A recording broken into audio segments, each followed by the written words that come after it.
So well guys, कैसे हैं आप लोग। आई होप कि सभी बढ़िया होंगे। तो गाइज देखिए 30 जून 2021 आयरकॉन इंटरनेशनल लिमिटेड इनके रिजल्ट आ चुके हैं। मैंने जैसे ही आपको रिजल्ट आए थे अपडेट दे दिया था। अपडेट कहाँ पे दिया था? टेलीग्राम चैनल के ऊपर। अगर आप भी ऐसे फास्ट अपडेट पाना चाहते हो तो टेलीग्राम चैनल के साथ जुड़ जाइए। लिंक डिस्क्रिप्शन बॉक्स में दे रखा। अगर वहाँ से आपको दिक्कत आ रही है टेलीग्राम चैनल के साथ जुड़ने में तो टेलीग्राम के ऊपर जाकर स्टॉक मार्केट ताज़ा न्यूज़ नाम से सर्च लगाइए। आपको एक चैनल देखने को मिलेगा, उसको सब्सक्राइब कर लीजिए। वहाँ पे आपको टाइम टू टाइम अपडेट्स मिलते रहते हैं। अब गाइस देखिए, मैंने आपको वहाँ पे अपडेट दे दिया था कि इन्होंने रिजल्ट पेश किए हैं। आपको थोड़ा सा मैंने अपडेट भी दिया था। अभी मैं डिटेल में बातें करने वाला हूँ। तो देखिए, आयरकॉन इंटरनेशनल ने रिकमेंड किया है फाइनल डिविडेंड ₹1.32 पर शेयर। तो गाइस देखिए, जिनको डिविडेंड चाहिए होता है, बहुत से लोग होते हैं उनको डिविडेंड ही लेना होता है शेयर में, डिविडेंड के लिए वो शेयर लेते हैं। तो उनके लिए तो बहुत बढ़िया न्यूज़ निकल के आई है कि आपको ₹1.32 पर शेयर डिविडेंड देखने को मिल गया है। और आई थिंक 48 के आसपास ये शेयर ट्रेड कर रहा है। तो कुल मिला के बढ़िया आपको डिविडेंड देखने को मिला है। तो गाइस देखिए, अगर मैं अभी बात करता हूँ समराइज्ड फॉर्म में इसके रिजल्ट के बारे में कि रिजल्ट कैसे रहे हैं, तो गाइस देखिए, ये है Q4 इस साल का, ये है Q3 इस साल का, और गाइस ये है Q4 पिछले साल का। तो गाइस देखिए, अगर मैं Q3 को इस साल के को कंपैरिजन करूं Q4 इस साल में, तो गाइस देखिए रेवेन्यूज़ में आपको 82% के आसपास जंप देखने को मिला है। तो देखिए 1244 करोड़ था पहला रेवेन्यूज़ इनका इसी साल में थर्ड क्वार्टर में, जो कि 2260 करोड़ हो चुका है। तो बढ़िया जंप देखने को मिला है। अगर प्रॉफिट्स की बात करूँ 103 करोड़ से 185 करोड़, नियर अबाउट 80% का जंप प्रॉफिट्स में भी देखने को मिला है Q3 ऑफ दिस ईयर के मुकाबले Q4 ऑफ दिस ईयर में। तो बस देखिए, स्टैंड अलोन में क्वार्टर ऑन क्वार्टर बेसिस पे कंपनी ने ज़बरदस्त परफॉर्मेंस दी है, इसमें कोई दोहराए वाली बात है नहीं। तो बस देखिए, अगर मैं कंसोलिडेटेड की बात करूं क्वार्टर ऑन क्वार्टर बेसिस पे, यहाँ पे भी आपको बढ़िया जंप देखने को मिला है। देखिए, पहले 1353 करोड़ था रेवेन्यूज़ इनके Q3 में इसी साल, जो कि Q4 में इसी साल 2421 करोड़ हो चुके हैं। यहाँ पे भी कुल मिला के आपको 80% के आसपास तेजी देखने को मिली हुई है। और प्रॉफिट्स में भी कंसोलिडेटेड में आपको Q3 के मुकाबले Q4 में तेजी देखने को मिली है। तो इस देखिए डिक्लाइन कहाँ पे आया, क्योंकि मैंने आपको टेलीग्राम चैनल के ऊपर अपडेट भी दिया था। तो इस देखिए, अगर हम वाई ऑन वाई बेसिस पे कंसोलिडेटेड को देखें तो आपको थोड़ा सा डिक्लाइन, गाइस देखिए मेजरली को यहाँ पे डरने वाली बात तो है नहीं, मैं आपको पहले क्लियर कर दूँ। सिर्फ आपको 50 करोड़ का डिक्लाइन देखने को मिला है। ये डिक्लाइन क्यों है गाइस? देखिए, जो अपना आयरकॉन है, इनके बिजनेस के ऊपर तो जिस भी इंडस्ट्री से ये बिलोंग करता है, शेयर कंपनी जिस इंडस्ट्री से बिलोंग करते हैं, उनको इम्पैक्ट पड़ा है कोविड का, जिसके चलते हुए इनके सिर्फ 50 करोड़ का, वैसे तो गाइस देखिए 50 डिक्लाइन है, बट वो डिक्लाइन इतना ज़्यादा नहीं है। ठीक है, वो डिक्लाइन को हम वो नज़रअंदाज कर सकते हैं। सिर्फ 50 करोड़ का डिक्लाइन है। अगर कोविड ना होता तो शायद यहाँ पे जो ये फिगर्स होती, यहाँ पे भी आपको 60-70% का अपसाइड देखने को मिला होता। तो देखिए, प्रॉफिट्स में भी आपको डिक्लाइन देखने को मिला है कोविड के चलते हुए।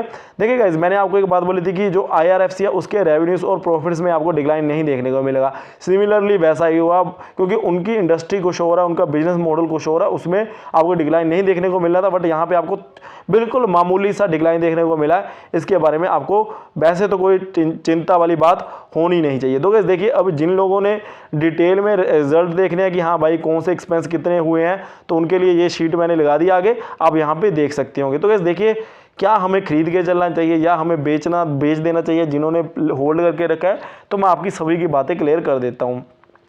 तो गाइस देखिए, सबसे पहले मैं आपको एक बात बोलना चाहता हूँ, जिस भी सेक्टर से ये कंपनी बिलोंग करती है आयरकॉन इंटरनेशनल, आई होप कि सभी को पता है कि यहाँ पे आपको जो वैल्यूएशंस होती है ना गाइस, जो वैल्यूएशंस होती हैं वो इस सेक्टर में बहुत महंगी वैल्यूएशंस के ऊपर ये शेयर आपको देखने को मिलते हैं। बेशक कोई भी शेयर L&T लेकर चलिए, GMR इंफ्रा लेकर चलिए, तो ऐसे शेयर आप देखोगे ना, उनके PE और PV रेशो इस शेयर के मुकाबले बहुत ही ज़्यादा महंगी वैल्यूएशंस पे हैं।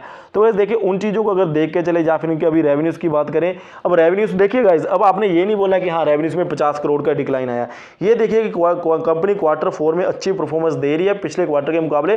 कहने का मतलब बैक ऑन द ट्रैक है कंपनी, आपको आगे भी ऐसे ग्रोथ देखने को मिलेगी। और बाकी जैसे मैंने आपको बोला कि सेक्टर में सबसे सस्ते वैल्यूएशंस पे मिल रही है, तो इन पैरामीटर्स के अकॉर्डिंगली मेरे को सही लगता है शेयर। मैं तो इसको होल्ड करके बैठा हूँ लॉन्ग टर्म के लिए।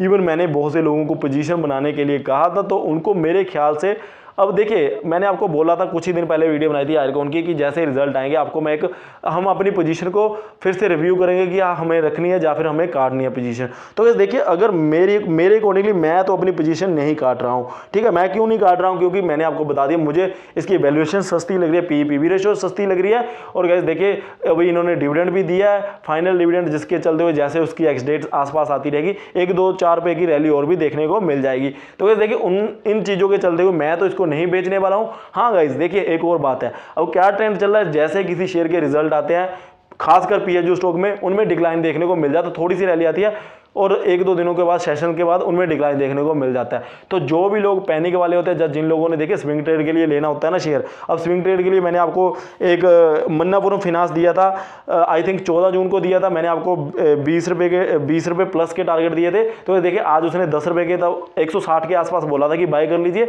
अभी वो 170 का हो चुका था। आज मैंने आपको टेलीग्राम चैनल के ऊपर अपडेट भी दिया। तो देखिए स्विंग ट्रेड के लिए चलना है तो उनके लिए तो मैं फिर यही कहूँगा कि अगर आप प्रॉफिट में हो तो भाई फिर तो आपको अपनी पोजीशंस को टाइम टू टाइम देखना चाहिए। बट हाँ अगर आप लॉन्ग टर्म के लिए इस शेयर को लेकर चलोगे तो मुझे अच्छा लग रहा है, मैं तो यही आपको बोल के चलूंगा कि इसका एक भी शेयर मत बेचना अगर आप लॉन्ग टर्म में इसको लेकर चलना चाहते हो, क्योंकि सेक्टर वाइज बढ़िया है और सेक्टर में सस्ते वैल्यूएशंस पे मिल रहा है और कंपनी की जो ग्रोथ देखने को मिली है Q4 में Q3 के मुकाबले वो भी बढ़िया है। अब गाइस देखिए बात ये हो जाती है, बेशक कोई भी शेयर हो, हमें क्या होता है, हम देखिए बीएससी और एनएससी के ऊपर बहुत सारे स्टॉक लिस्टेड है, हमारा फोकस जाता है कि भाई मेरे पास ऐसा स्टॉक है ये भाग नहीं रहा, अब XYZ कंपनी को है कोई, उसमें आज अपर सर्कल लगाओ यार, कल दूसरे में लग गया मैंने ये ले लिया ये भाग नहीं रहा। तो बस देखिए हम यही चीज़ें देखते रहते हैं, हम कंपेयर करते रहते हैं कि हमारे पास ये पोजीशन है, ये तो भाग नहीं रहा, दूसरे भाग गए, क्या करें, ये करें वो करें।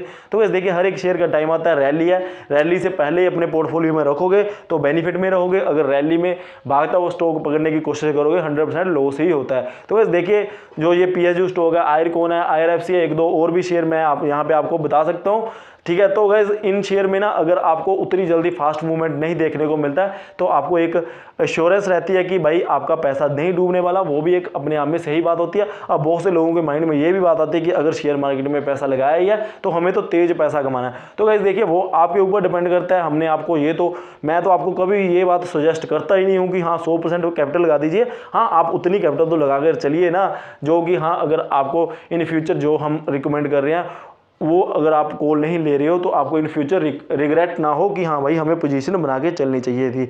तो वैसे देखिए कुल मिला के मैं आपको यही बात बोलना चाहता हूँ, अगर बिल्कुल शॉर्ट टर्म के माइंडसेट से लिया था इसको कि हाँ भाई 2, 4, 5 या 10 रुपये कमाने तो आप निकल सकते हो। बाकी अदरवाइज मैं इसके 65 के टारगेट 6 महीने के दे रहा था, तो मैं अभी भी कह रहा हूँ क्योंकि इसमें 1-2 रैली आएगी ना, 54 को जैसे ही क्रॉस करेगा इसमें आपको 60 की ओर जाता हुआ दिखाई देगा, ठीक है। अब 6-7 महीने तो 65 के टारगेट के लिए ले सकते हो, ठीक है। पहले 54 को क्रॉस करेगा, उसके बाद इसमें और भी ज़्यादा पॉजिटिविटी आएगी। और गाइस देखिए उसके बाद जिन्होंने लॉन्ग टर्म चलना है उनको भाई मैं कह ही सकता हूँ कि लॉन्ग टर्म चल सकते हो। तो गाइस देखिए ये था मेरा व्यू आयरकॉन के ऊपर, बाकी आप खुद की रिसर्च करिए। देखिए गाइस जो भी पोजीशन बनानी होती है हम जस्ट आपको एडवाइस देते हैं, हम आपको कंपेल नहीं करते, हम आपको फोर्स नहीं करते कि किसी भी शेयर में ऐसे पोजीशन बनाइए, जस्ट हम आपको एडवाइस देते हैं। खुद की रिसर्च करिए और देखिए क्या आपके लिए सही रहेगा। And thank you guys for watching. जय हिंद।